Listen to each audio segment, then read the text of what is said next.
Sachin police station ખાતે નોંધાયેલ વિશ્વાસઘાત અને ગુનાહિત ધમકીના ગુનામાં સંડોવાયેલ આરોપીની ધરપકડ કરતી સુરત શહેર સચિન પોલીસ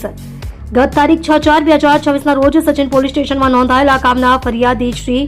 રાજેશકુમાર દલસુખભાઈ તળાવિયા ઉંમર વર્ષ 40 ધંધો બાંધકામ રહેવાસી ઘર નંબર 81A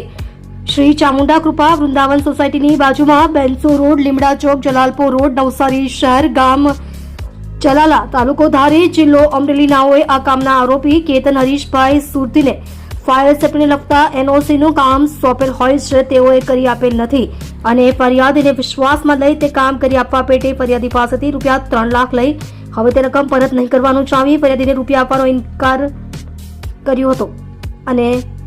ફરિયાદીને એવું પણ જણાવેલ કે તે આ પાર્ટીમાં છે અને તેની રાજકીય ઓળખાણ ખૂબ મોટી છે અને તેણે મને ખોટા કેસમાં ફસાવી દેવાની અને જાનથી મારી નાખવાની ધમકી આપી ગુનાહિત વિશ્વાસઘાત કરેલો હોય જેની વિરુદ્ધ Sachin police station part A ગુનો રજિસ્ટર્ડ નંબર 2026 ભારતીય ન્યાય સંહિતા 2023 ની કલમ 316(2) 351(3) મુજબનો ગુનો દાખલ થયેલ સદર ગુનામાં સંડોવાયેલ આરોપી કેતન હરીશભાઈ સુરતી